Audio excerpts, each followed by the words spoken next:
Hello and welcome back to Westeros.org's coverage of this season of Game of Thrones. In this episode, Linda and I are going to be discussing Breaker of Chains, the third episode of the season.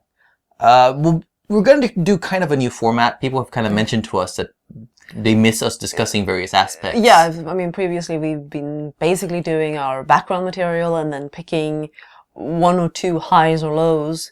But now we have had a lot of people asking, why didn't you cover this? And why didn't you cover that? And so we'll actually try to go through each of the scenes and touch on all of them, or at least each of the storylines. Yeah. And at the end, we will then point out more briefly our high and our low. And of course, we're going to have the background material, which Elio is going to be starting off with. We're going to do kind of a new format. People have kind of mentioned to us that they miss us discussing various aspects. Yeah, I mean, previously we've been basically doing our background material and then picking one or two highs or lows. But now we have had a lot of people asking, why didn't you cover this? And why didn't you cover that? And so we'll actually try to go through each of the scenes and touch on all of them, or at least each of the storylines. Yeah. And at the end, we will then point out more briefly our high and our low. And of course, we're going to have the background material, which Elio is going to be starting off with. Yeah, this time it seemed an opportune time to kind of discuss, for those who've not read the books, a bit more about the Wildlings and the various tribes of Wildlings, the various kinds of Wildlings that have been gathered together by Mance Rayder. Now, I think we mentioned in our first episode discussion that the Fens are kind of combined from another group of Wildlings, because the Fens are quite different actually in the novels. In the books, the Fens are among the remotest Wildlings who exist. They exist far to the north in a sort of a hidden valley. I kind of imagine it as sort of being a volcanic area, but that has lots of hot springs basically, and that's kind of kept it unusually warm despite being so far north. It's sort of hidden in a valley. It's protected from the elements, and they're able to exist there. And because they're so separated, these Wildlings, most of them don't even speak common tongue. It is a good question how so many Wildlings speak the common tongue. Yes. It's a bit odd, but it's so widespread. But the Fens mostly speak the tongue of the First Men exclusively. A few of our leaders know the common tongue. I guess the idea is it becomes kind of a lingua franca. And then he would suggest then that various groups of Wildlings have their own sort of first tongue. But they certainly seem to keep more to themselves and keep their old traditions. Yeah, even more so than the rest. Also, and one of the things is obviously Styr, their leader, is kind of worshipped as a god, and the Fens are noted for the fact that they have they have bronze shields and helmets and weapons that they. Most of the other Wildlings have very crude weapons. I mean, you have Wildlings using stone axes and so on. Or they have stolen weaponry they've taken from, raids south of the wall, rangers that they've killed while ranging. So they actually have some level of technology, they have some level of organization, they're more disciplined than the other Wildlings. Here they combine them with the sort of cannibals from the ice rivers. So, I mean, they're not all, all cannibals. Yeah, they're not all cannibals, but there are cannibals. There are cannibals. Here's a list of some of the, when Jon's looking at the Wildlings and, Wildlings from the northernmost reaches of the haunted forest, the hidden valleys of the Frostfangs, and even queerer places. The men of the frozen shore who rode in chariots made of walrus bones, pulled along by a pack of savage dogs. The terrible ice river clans who were said to feast on human flesh. The cave dwellers with their faces dyed blue and purple and green. With his own eyes, Jon had beheld the Hornfoot men trotting along and column on bare souls as hard as boiled leather. There's a lot of Wildlings. There's a lot of peoples. There's a lot of distinct groups. We don't really get the sense of that. I mean, the only ones they basically set apart are the Fens. And they've set them apart by mixing a few traits. So that's the Wildlings. They're thousands of years in this vast area has led to specialization. You have some who've kind of lived as sort of like the Inuits out on the frozen shore, and you have others who live in caves and so on. They've all kind of formed sort of distinct cultures, but they're sort of held together by the idea of sort of the free folk. They're all although held. I mean, they've never been held together as a cohesive army before. No, I mean that's. Not at these numbers. I mean, you've had previous Kings Beyond the Wall uniting people for a short time, but never in the numbers that Mans have managed And that's obviously because they are now pressured by the threat of the others themselves, basically, that they have to get together. Yeah. And that's sort of where we are. So we'll cover that as being our Wildling section. Now you know the Fens are different. Obviously, this scarification. That's just I could see there being Wildlings who do that. Obviously, since they have them once paint their faces and all of that. Yeah, they distinguish themselves. Yeah, but what it does feel a bit odd to us is that they went with such an obvious sort of bad guy. It's making it. It would have been interesting to see that here's these Wildlings who are dangerous because they're disciplined. Yeah. That would have been kind of interesting, but it's fine, I guess. It's just a change, and they've combined things, and now you understand that the Wildlings are more complicated than that. Yeah. Next, we're going to just now start going through the episode, kind of just touching in a kind of a chronological order, roughly, like a storyline, a plot thread, or character. So first we'll be starting off with Sansa. Yeah. So Sansa Stark her story is sort of the first thing we see. This one with her flight with Dantos and so on. The main thing I kind of take out of it, it's a little sort of silly to sort of immediately have Cersei go from Tyrion to Sansa. Yes. It's a little obvious, it's a little sort of straightforward, but it's obvious to highlight this as a danger. Underscore the danger, but yes, at that point, Cersei really would just be thinking about the fact that she thinks that Tyrion has murdered Joffrey. She's not going to all of a sudden start thinking, oh, maybe it was Sansa, or maybe Sansa was involved. It's quite a sudden turn. And then, of course, the other thing for me is the flight is, the idea of Dantos helping her get away is very much from the book, but the show has greatly compressed it. It's made it, and in compressing it, it's sort of changed Sansa's role. In the book, she's having these secret meetings with Dantos from A Clash of Kings. She's meeting him in the Godswood. He says he has a friend who's going to help her get out.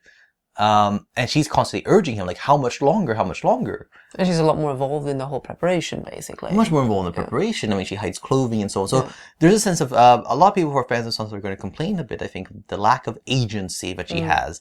Here, she's as passive is how you'd put it. That's been a general problem with the adaptation of Sansa, that she gets a lot less to do and is more sort of along for the ride.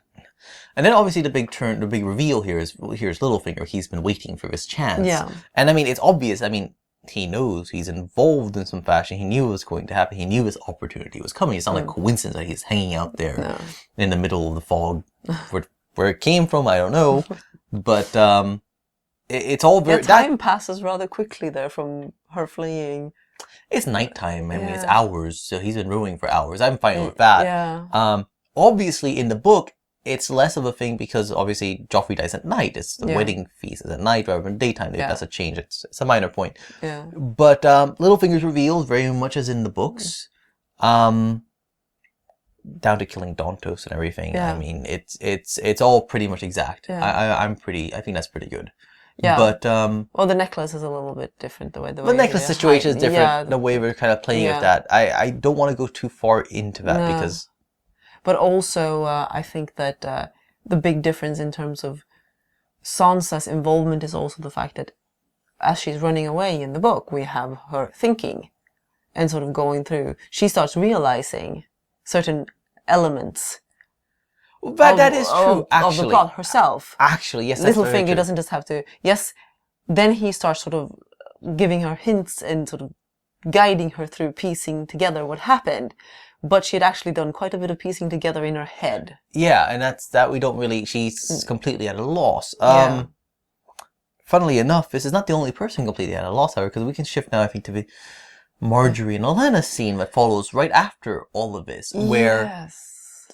And I think the thing that surprises me most is, we've always kind of gotten, not used to, but we've kind of recognized that from the time that Natalie Dormer was cast as Margaery Tyrell, from the time we have her in second season sort of politicking with Littlefinger, that she was going to be a more politically aware, more politically involved person. So that seems to have been the reason for aging her up and basically having her be more of a force, somebody who could sort of more have sparring with Cersei, so to speak, at court. But apparently she is still quite naive and sort of quite innocent in some ways. Yeah, she says how awful it is that Joffrey's kill his wedding, but she doesn't seem to have any speculations. No, she doesn't seem to have any thoughts about it, any concerns, any questions. what is clear is that like she has no idea. Yeah. And I mean, I'm surprised. I would have expected that. Yeah, when they went with this sort of Margaery, she would have some suspicions at least, and it's not there, and I'm surprised. And I think it's a mistake. If they went in that direction, they should have gone more fully in that direction. They should have stuck with it. I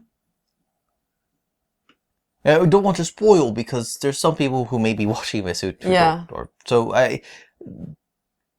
but she ought to have some thoughts on it. I mean, even at least in this very episode we're going to see later that Oberyn Martell could have brought that up, but he studied poisoning at the Citadel. Yeah. And also said to have studied across the Narrow Sea. That's from the books, but obviously they didn't want to bring it up in 2 scenes, I guess. Yeah, but I could have just given a hint towards it, like a little Oberyn and something, and then gone on and explained that. So it is a little weird that she's sort of, oh dear, to me. Partly maybe it's being unfair, but when they cast her, and we very much had the Tudors in our mind, and Anne Boleyn, who is very much a schemer and a politicker on that show. But I mean, she is in the sense that they keep bringing up how she wants to be queen. True. But apparently she has no idea what she. No, it's like I want to be queen. How do I go about it? Yeah, it's a little bit like that. Like I want to be queen, but could you give me a manual? So there's a convenient. I guess there's a convenient lack of initiative on her part at times, which I think is partly they want to play her off as a little too nice. We don't want to take that away. I think maybe it's really about building up Olenna's role as a sort of goad and advisor and supporter. Yeah. Having her be the wiser person who kind of says, this is how you do things. But it's problematic with Margaery's age. It is a little problematic. Because she doesn't, I mean... Well, you have to, I mean, to be fair, again, she's not playing her age. Natalie Dormer is not supposed to be... No, but what... her age here. But the thing is Dormer... We assume that, what is Laura supposed to be? 20-something, perhaps? 20-something. She's 23. 22, 23. That's still pretty damn naive. Yeah, in Westeros. Yes. It is fine. We have a surprisingly surprisingly unknowing... She's ambitious, but somehow very naive. She has the ambition to be queen, but then... It's the problem is it's selective, and it's sort of it's plot selection. It's the writers kind of rather than the character staying consistent. It's plot selective. Yeah. So that's our thoughts on it. And after that, we first get a really good look at Tommen. We saw him in the last episode. You may have realized he is not the same actor from the first two seasons. He's grown a bit. 2 seasons. They skipped him in the 3rd season. I think in the 3rd season they knew they were going to recast it. They wanted him out of the limelight entirely. But he's grown. It's actually Dean Charles Chapman. He is the young actor who played one of the Lannister boys last season, and they liked him so much. They thought he did so well, I think. But they said, well, no, if we make him blonde, no one will notice that. Yeah. It was the same actor. So he's Tommen. He's fine. I like him. There's nothing. I don't really have a problem with him. No, I mean, obviously they've aged him up quite considerably. I don't know how old the actor is, but obviously compared to the character in the book in the book is a little boy. He is like 8, 9. Yeah. I think he's 8. He's not passing for that, for sure. He's not passing for that. So 14 maybe, 13, 14, something like that. So I think partly that motivates focusing more on him, because you have... you couldn't really have this scene with Tywin going through what a good king is with 8-year-old Tommen. Yeah. And I have to say, as a fan of history, mentions in these episodes... I was disappointed by how long this was as a scene, because it went way too long. And there is no Orys the First, as far as we know. Well, I mean, there may... but as far as we know, Orys Baratheon was... I mean, he was not a part of a royal line. He wouldn't have lent his name. I don't think there has been any Orys who's been a king in the history of Westeros in the books. I can't rule it out. There's thousands of years of history. Yeah. But if that name came in with the Targaryens... Yeah. Then it's unlikely. Basically, it was just too long, that lecture part. It was and then finishing off with Tywin deciding to go into the birds and the bees with Tommen. I'm not bothered by it. I don't know. It just seemed a little... Tywin, it's a little on the nose, but I think that's how Tywin probably treated the topic when it was time to talk about it with Jaime. I don't think Tywin dealt with that, to be honest. Why not? Joanna was dead. Or do you mean the idea of it in a setting you have to deal with it rather than like... I don't think parents in general have the talk with No, their children no, in fair enough. Westeros. I mean, I guess really it's more... I suppose it's good when you're talking about the king, because, you know, we know there's been kings in history who've had supposedly slight problems because they had absolutely no idea what they were supposed to be doing. Very funny that... Yeah. But then again, I mean, obviously, Jaime's real life is, obviously, he's fostered off to Sumner Craig Hall, and, you know, we have talk of him hanging out with other squires, and how these other squires would whore around and so on. So he obviously had the picture. He didn't. Yeah. He observed the farm animals and so on, and or the horses in the stables or whatnot. Yeah, I think that's generally how it goes. Obviously, in the case of Jaime and Cersei, they got an early start on it, anyways. But yes. Not that Tywin knows, or maybe he does. No. But then the next bit, and now this bit really needs discussion. Yeah, this is going to be, I think, very controversial. A very naughty person who saw not us, a very naughty person who saw the first 3 episodes and decided to reveal details that you're not really supposed to. If you're seeing something to be reviewed, you're not really supposed to go and give detailed discussion of... You can give general impressions, but not really details. Yeah, so that wasn't cool person that I'm talking to. That said, the Cersei Jaime sequence is complicated because the camera is very much an active participant in this scene. It's very much moving in ways to kind of complicate the image and make it more ambiguous. And a lot of people are probably going to say, "Oh, this is so rapey." We'll put it. It's complex. It's a complex situation because in a novel, obviously Jaime has just arrived in King's Landing, and the dynamic of the relationship becomes quite different from just the fact that he's just arrived, and it's sort of Cersei gets sort of her first look at him, you know, how changed he is and all of that, and you know, Joffrey's there, he's dead, and so that set is about the same. They are at Joffrey's body and everything like that.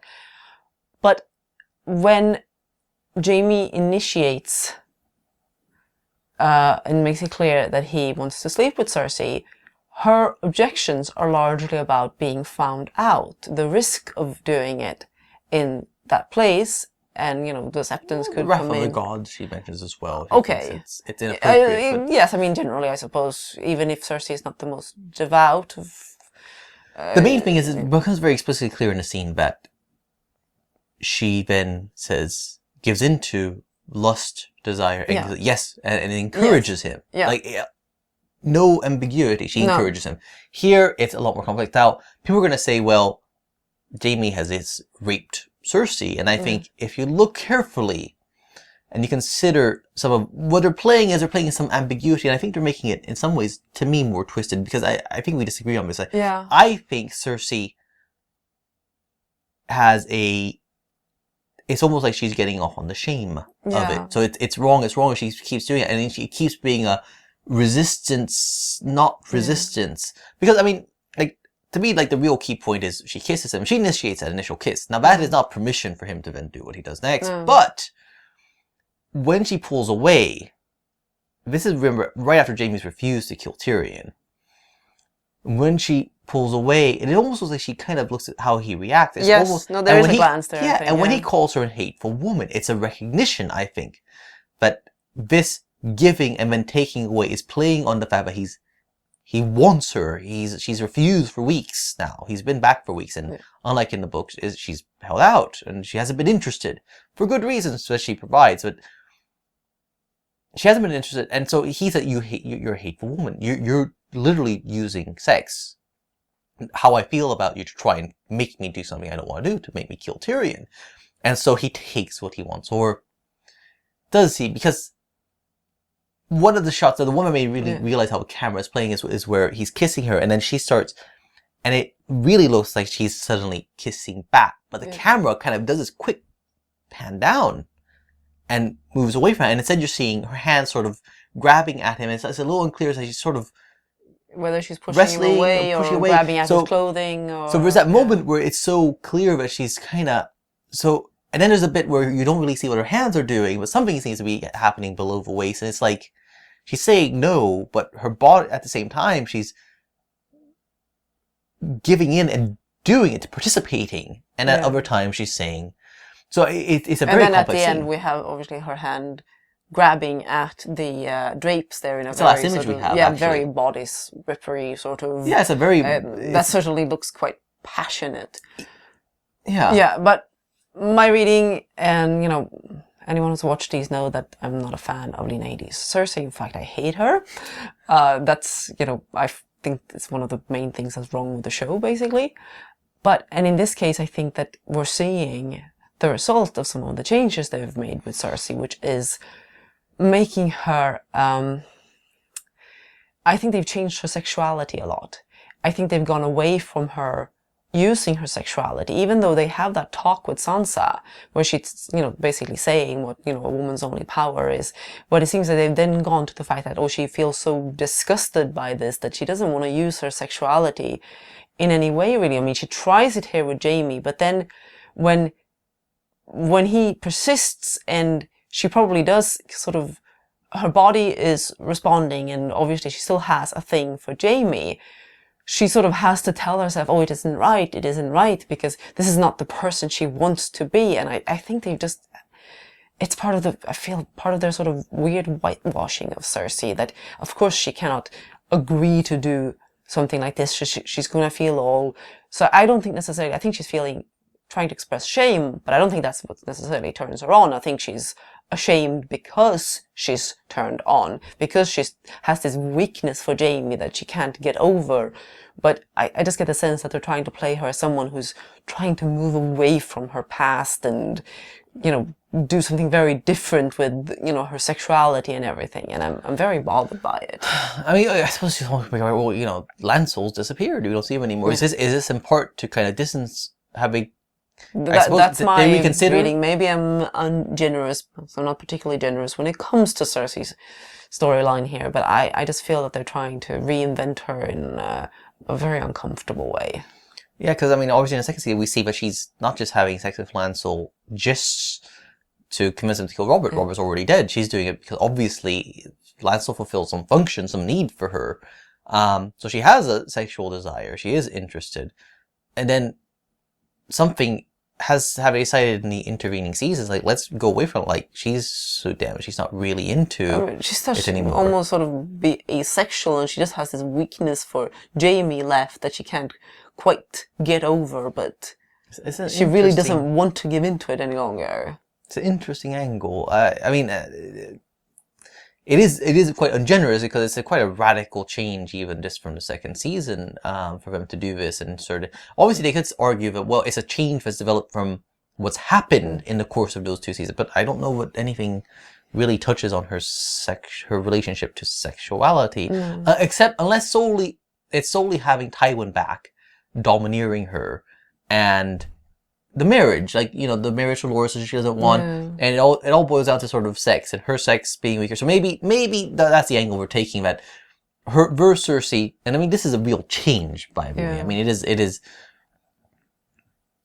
I can't emphasize how much of a change it is for the character, because I mean, the character still uses her sex in the course of the whole series. It's still part of who she is and what she does. So, but I can see it as a consistent change if that's the argument, that they are going in that direction. That what they've done is the weight of what's been happening, her increasing problems with Tywin and her situation with Joffrey, who is becoming so unmanageable, has made her far less willing to disuse sexuality. Isn't there even the bit in the discussion with Sansa in the second season after she's flowered? Yes. No. Did they keep that in the show where she kind of says, like, you can use that? And yes. Yeah. So. But she does put it forward in a very sort of disgusted way, which I think that fits the novels as well, in the sense that she does seem, well, she's more disgusted cynical on the show. She's more disgusted, yeah. By it. So I think that they've definitely gone away from, they've definitely wanted to move away from the sort of the Cersei who'll use sex. I think they wanted to clean up that somehow. Yeah. And it's bothersome. We'll see. There might be some opportunities later to see if this is actually still the case. Let's move on now to Let's see. Hound and Arya is the next thing. Now that one... Fans of the Hound are going to have issues with that one?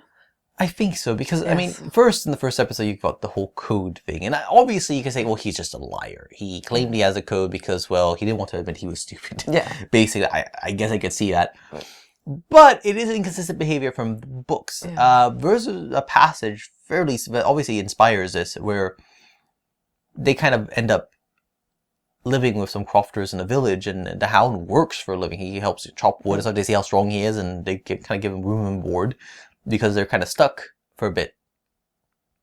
And the Hound he could have gone and murdered somebody and stolen their stuff and taken off to continue his way. But there is a sense that, in fact, that he's quite relieved to be taking a break from his regular life, that until it catches up with him, and he seems to be bothered once that happens. He is quite bothered because obviously in the book the people sort of recognize who he is. They weren't sure, but now we know you're the Hound. And they're concerned that he's going to bring trouble. He's going to bring trouble, and he says, well, when that trouble comes, you might need a man like me with a sword, and they'd rather not. And he seems, he is the pack. It's a nice sort of thematic bit where, like, the past never leaves him. No. He's marked. His face marks him. He's always going to be the Hound. Is, in the books, really, is very important setup for what happens later on, and whether they will push in the same direction in some other way, we don't know yet. But it just felt a little weird to do the code thing and then to say, and then in the next episode. Well, no, 2 episodes. 2 episodes later. Next time we see them. Yeah, next time we see them. Yeah. It's like, oh well, no, I'm just kidding. Because it's not like he thinks Joffrey was strong. Yeah. I kind of get the sense that the Hound is being used only to push Arya in a certain direction. Yeah. And his own characterization is very much just falling by the wayside. His own story is not important. He's there to tell Arya that, everyone's mean and evil and they suck. Yeah. So it's not a favorite scene for me. I mean, I like sort of the whole thing. I kind of like the actor playing the farmer and sort of the attitude there. But it seems just a little clumsy on their part. Sam and Gilly is next. Now this is obviously something of a new storyline, because in the books there's never any concern that Gilly is in danger from Night's Watch. Yes, there are rapists there are violent men there, but they have Molestown. And not just that, but I mean, Gilly's connected to Sam. Sam, everyone kind of thinks Sam's the father of her child, because obviously it's not a thing. And then, or at least some people think it. And then, and Sam's friends with Jon, and people kind of know, like, Jon protects Sam. You're asking for trouble, basically. With other people, it's not just Sam. If it was just Sam, maybe they would think they could have their way with her, and no one's going to stand up for Sam. No, I suppose they know Jon, and they're cowards. A lot of these people.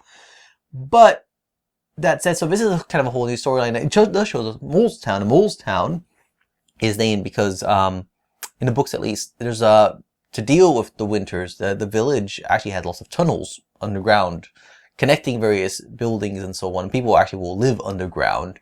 It might explain why it's such a filthy, dirty place. Obviously, it doesn't look very... Yeah, the Night's Watch can't really be too picky. No. And obviously, the whole thing is, you go to Molestown to dig for buried treasure. I think they actually referred to that in the first season.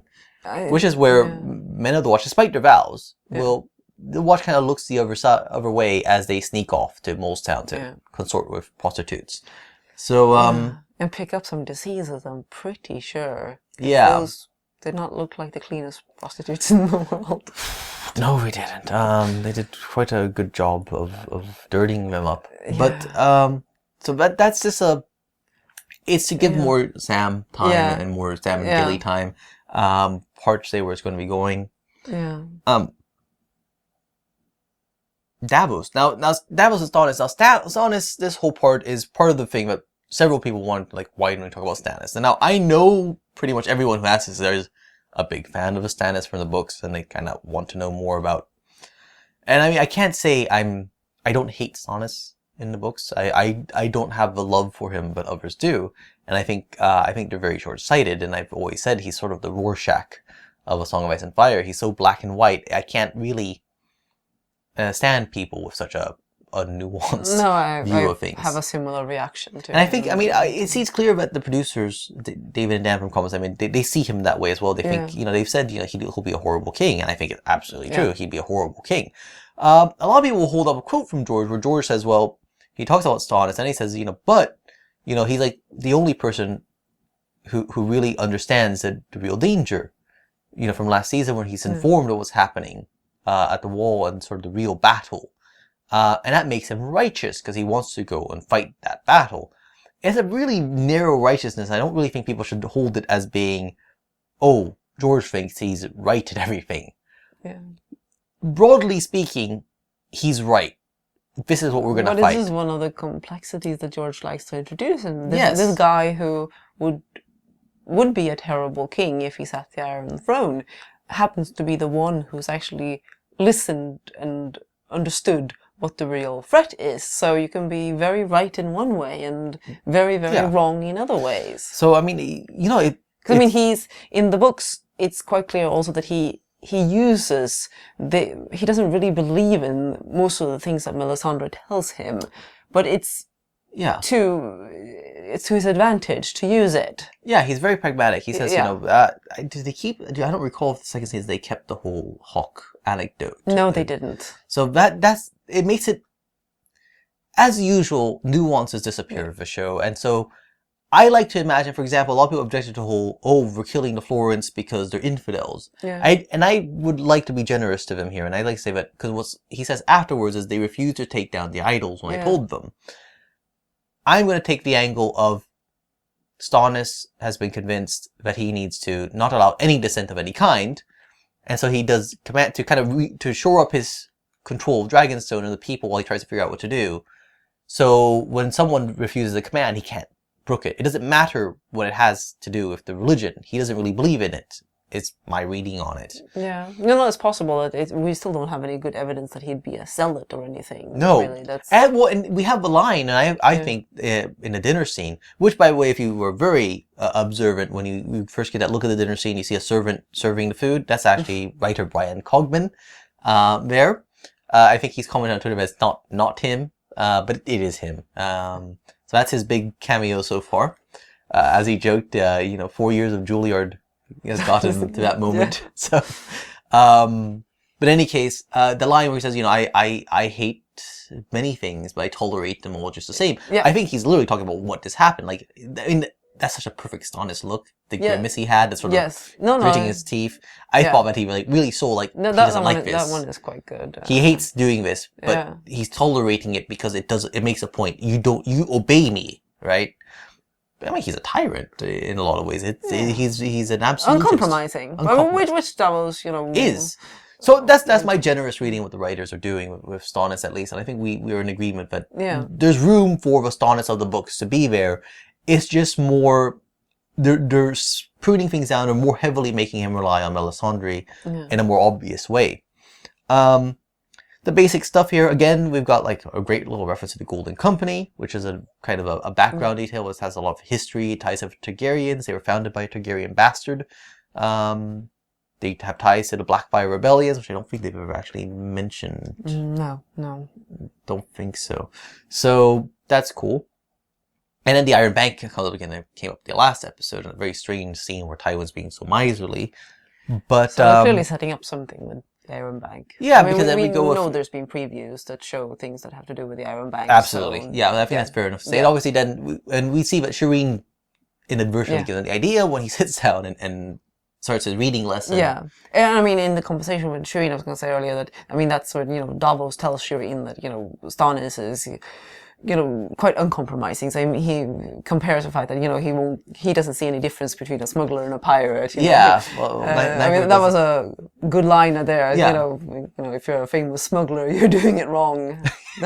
I always I love Liam Cunningham on the show, and I love his interactions with Shireen as Davos. They have such great chemistry together. So, and I guess I should bring up the book that he was reading, because it's great to see sort of Syrio is like the only first sword we ever hear of. It is kind of curious, and I wouldn't quite agree with this, where he says that he almost had beheaded by a first sword but says, I guess it was when he worked for the Iron Bank. Well, the first sword actually serves as Sea Lord of Braavos, not the Iron Bank. Yes, because he makes a point of them having, ships that are, each ship is like worth like a nation or something like that. So it sounds like the first sword is sort of got out there guarding the treasure ships. I'm kind of wondering if they're just going ahead and just saying, no, there is no Sea Lord. The Iron Bank runs Braavos. That could be. That could be it, actually. I suppose. So, but sort of was the life and adventures of Elio Grievous, the first sword of Braavos, and Elio Grievous, and funny coincidence. Funny coincidence. That name and those initials, right? Wink, wink. I can't say whether it's a nod. Brian has said that we talk and he asks questions sometimes and we help out. And maybe the name just stuck in his head subconsciously. Maybe he kind of knowingly put it in as a wink. Sounds pretty Braavosy. Sounds pretty Braavosy. They end in O. Syrio, Elio. Yeah. Who knows?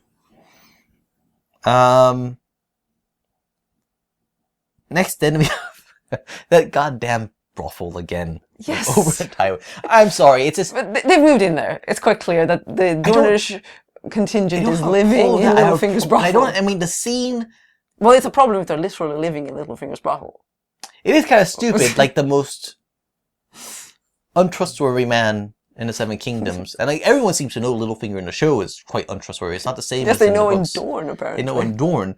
But why would you live then in the brothel of this untrustworthy guy who probably has all his prostitutes spying on you and so on? Why would he do that? But that aside, I don't have a problem with sort of the sensual, lusty scene as such. And there's some nice dialogue. I kind of like. So I love that part. It's just we've had 3 episodes, and about 75% of the time that we've seen Oberyn and Arya, and I think certainly something like 66% of the scenes they've been in have been in a bloody brothel, and it's I think it sort of slants things, and it's more of that sort of lack of sort of subtlety. Like you have to just kind of throw it in everyone's face, and if you're gonna throw it in everyone's face, I find a little bit of a problem that the only nudity comes from nameless extras. So developing Oliver, it's just it's weird. I really find that bothersome. I understand obviously that the actors often have no nudity clauses in the contracts, but if you sign up for this kind of role, I just find it very awkward that you would insist on that, because it looks like, I think it's a bit unfair to the extras. It makes the whole nudity and sex and violence shameful. It does, because only the extras, or in that case only the extras, or in fact porn actors in some case, will take off their clothes. It's sort of classist in the actors. It is. I mean, do you want to start a revolution? It's classes. I'm surprised you bring this up. Yes, you're a very good social democrat. Thank you very much. Nudity for all actors. So I wish I could do that little emote with the little. We have a little emote on the board with the little guy trumping around with the little hammer and sickle flag complaining, but. It is a bit of it's an aspect of Hollywood. Like they embrace the nudity and such, but in many ways they avoid. What on earth are Oberyn and Arya doing half dressed in that bed? Yeah, what are they doing half dressed? It's just weird. Like it's just unreal. groping the prostitutes. It's unreal in some ways, and at this and it's also, it just kind of just takes you out of the reality, because it takes away from the sense that these are real people leading these lives. It's just not reasonable. No.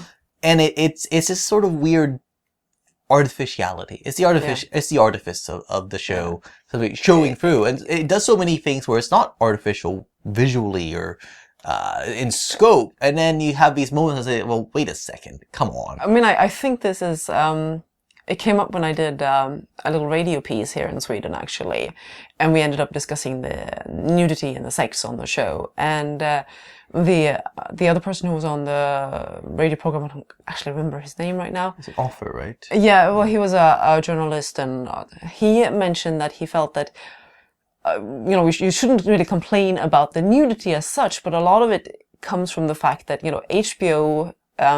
Being an American company, is quite reactionary to American mores. And yes. so it's very much like, look, we can have nudity, look, we can have sex, look, we can have violence. And it sort of shoves it in your face in a way that I don't think would have been done if, this somehow was like a Swedish production, which means it would have looked terrible in a lot of other ways. But I don't think the nudity would have been at all treated in the same way. And I mean, hey, just think about the scene we watched yesterday from A Room with a View. Oh yeah, that was... With 3 upstanding English actors running around a pond naked, very flopping, and it was just... It was exuberant, and it was silly, and it's actually a remarkably faithful adaptation of Forster's novel, which is quite fascinating in 1908, but it plays it for such farce and laughs, but if they can have those actors just be naked, why is it that when you come into Game of Thrones, all of a sudden the extras are naked, but the real actors are keeping their clothes on? It is a bit of a... That just makes it feel more like fake nudity and tits and ass and other parts inserted just because, oh, look, we can do nudity. Our actors don't want to take their clothes off, but we can do nudity. It reminds me of True Detective. Nick Pizzolatto, a showrunner, creator of that show, they discussed the nudity, and he said, outright said there is a sort of a pressure to use nudity and sex when you're on cable drama and pay TV, and it's the logic of it, because we can. We must. And then he really gave a very of course we couldn't get our 2 movie star leads to get naked on the screen. Well, we did manage to get Matthew McConaughey's butt in the shot, at least. But then it's mostly down to the women who are of less marquee names to provide the nudity. Yeah. I always liked True Blood in that sense, in that well, fortunately, it was much more equal. Yes, but obviously they managed to get Alexander Skarsgård, who was raised as a nudist, more or less. Well, in a more bohemian household. Yes, so apparently Dad was walking around naked so much that they had to tell him to stop when they had girlfriends around. Yeah. That's Sweden for you. That's Sweden for you. So that aside, now the content. I'm fine with the content. Yes, I'm fine with the content. Except just the idea of Tywin Lannister marching into a yes, brothel. the idea of Tywin Lannister marching in to have an important discussion with a Prince of Dorne in a brothel, in Littlefinger's brothel, no less. Yes, it's amusing when Oberyn invites him to sit and Tywin goes, no, thank you. And very obviously doesn't want to sit on that bed because, well... it is amusing. But it's what is he doing there? You don't have important meetings in brothels. No, you just don't, especially not if you're Tywin. Yeah. The basic. I think the most important thing I take away from it is the way the scene ends, where Tywin's extending his hand for an agreement, and we don't see if Oberyn takes it. I like the fact that this was a more subtle interaction. It was. Much more it wasn't overdoing it with any sort of aggression from Oberyn's part, and he was clearly... I don't know why he was being so aggressive in public with Tywin when he's being so perfectly reasonable here. So I did like how this was done. It was a little weird, I guess, some of the comments that said the whole, bringing Dorne back into the fold. It actually made me think for a while, are they actually treating Dorne as a separate kingdom? I mean, because they have the whole thing where they talk about the king being the king of the Andals and the Firstmen and not the Rhoynar, the Dornish population. But it's probably just a way of putting it, basically. But so that's that scene. Yeah. And so to wrap up the sort of looking over the episode, it obviously ends with Dany. Yeah. The breaker of chains. It's finally right towards the end, basically, where we see what it means. I like... Yes, because I don't think it can really refer to anything else in the episode. No, there's nothing that I can think of that really fits it. So that it's interesting there, and it's all interesting as well. We go from Jon having his leadership moment to Dany kind of making this decision, and another high is seeing Meereen for the first time. I think obviously we've seen it in the teasers, but seeing it is quite impressive, especially when the champion, who's named Ozak So Paul in the books, rides out with how just colossal the scale is. Huge the gate. It's really epic. It's really epic. It really.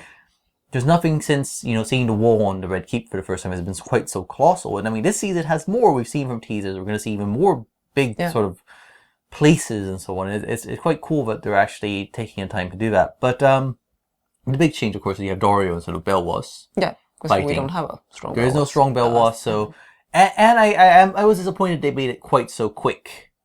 I mean, I figured out that what he was going to do from the little trailers, that he's going to use a knife and to kill the horse or something. Yeah. I had expected to see some of the sword fighting. I mean, if you want to build him up as being such a great fighter... making it just that quick doesn't exactly sell it. Doesn't say a lot. Like, he can throw a knife, and then when some guy falls at his feet, he can chop off their head. Yeah. It's alright. It would have been nice to see a bit more out of it, though, because I mean, in terms of Dany, obviously, it does take a bit of a change in, so they don't have Belwas, so she has to use Daario instead. And in the books, she's quite adamant about not risking Daario. I mean, she doesn't want to risk Grey Worm, and she doesn't want to risk any of the others. Barristan or Jorah. Belwas is the least useful person. Yeah. I mean, mind you, Barristan at the time is Arstan, but he's old. She doesn't think he could do it. So, but so she doesn't want to risk that, and then Daario. She doesn't want to risk because she's infatuated with him. Yeah. I mean, she is infatuated. She is young. She's 16. Yeah. She's turned on by him. Is that what it is? And here, obviously they can't really go with that. So she is kind of interested. We know this. I mean, that's clear enough. But it's not quite the strength of it. It's not quite as... in a different way. In a different way. So, but it's pretty good. And then I kind of like the touch. This is their touch with Dany addressing... a lot of Valyrian in this episode, addressing the slaves and the slavers. I guess we can say that there's a little bit of an Easter egg for those that have practiced their Valyrian. Yeah, I would pay attention. There's a hint. I mean, obviously, this episode has had some references. Yes, I mean, we had in the previous episode there were a couple of homages to swords in fantasy, other fantasy novels, and in this one there are 2 homages to a movie. Yeah, but we'll leave it at that. We'll leave it at that. But going from there, I'd say that... But using the sea gingers to throw in the broken collars of slaves she's freed is a great sort of way to incite... And it is a change to sort of incite, I guess, a revolt from within as her way of conquering the city. We'll see how it goes, I think, in next episode. It certainly doesn't seem like they're going to treat it with the same... I mean, a lot has changed, of course, and I don't want to get too much into it because not long... I mean, in the book, there's a long siege, basically. She becomes a besieger. She besieges Meereen. It takes a long while before she gets in. It takes some trickery and some clever thinking and some revelations before she gets in there. I think they're playing it quicker. We'll see. I think... Yeah, it looks like it's been quite quick. There's a preview of the next. So they're jumping from I guess... right on to her material in Dance of Dragons, I guess. Yeah. And that was going to be probably happening if they wrap it up in the next couple episodes, and then the rest of half of the season is going to be about that. So we'll see how that goes. So if you're thinking about that in terms of which books you've read, if you've only read up until A Storm of Swords to sort of keep it in tune with the season, you actually will want to start looking at other material for quite a few of the characters. Yeah, both of Feast for Crows and The Dance of Dragons, I think it's safe to say, are going to become much more prevalent with the 4th episode, I think. Yeah. So, our low, we discussed our highs, like Meereen, how it looked, and also just the Night's Watch being back there, the scenes there. I think that the awkwardness of how the Cersei Jaime scene came out and what they're doing with that is a low for me. In the characterization, it's a complicated scene, and I can kind of see where they're going with it, but a lot of it depends on basically accepting, well, this character is in some ways radically different from the character of a novel, And But even some if of you may like that. But even if you accept that, I think it puts them in a lot of awkward situations when they want to try and keep similar material and that character doesn't fit the material any longer. Ah, that's a good point. And I guess that just being surprised again by the sort of Margaery. Yeah.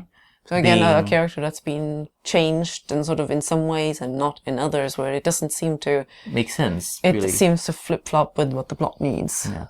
But no scenes that are like hugely problematic or anything. This is all in all. Nothing that made me throw anything at the TV. No, I think these first 3 episodes have been really quite solid from them. I have to give them credit. And I think the pacing has been pretty good, especially in this 3rd episode. We're bouncing around a number of storylines again. But I think it holds some real momentum going after the big Joffrey death. And it'll be interesting to see how it propels itself going on, because things, I can really easily see how we're going through the first half of the season, maybe 6-7 episodes.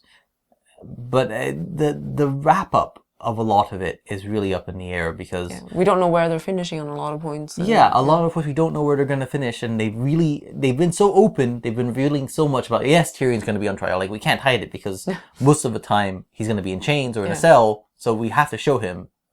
So fine, they've been very light, they've been very loose with that. It's been quite interesting to see how different it was last year when I did interviews. It was like no discussion whatsoever about season 3, and season 4 they were much more willing to discuss up to a point. Yeah. Up through the trial, and then they beyond stop. That point, it's a place of no return. It's beyond that point, it's dark and full of terrors. Yes. So we will come back next week in the next episode. Oathkeeper, and we'll be seeing some developments there, some storylines there, and maybe start getting a sense of where things are going to sort of diverge further, where we're kind of heading now that they've got the first third of the season done. I think we'll start getting a better sense of where we're going.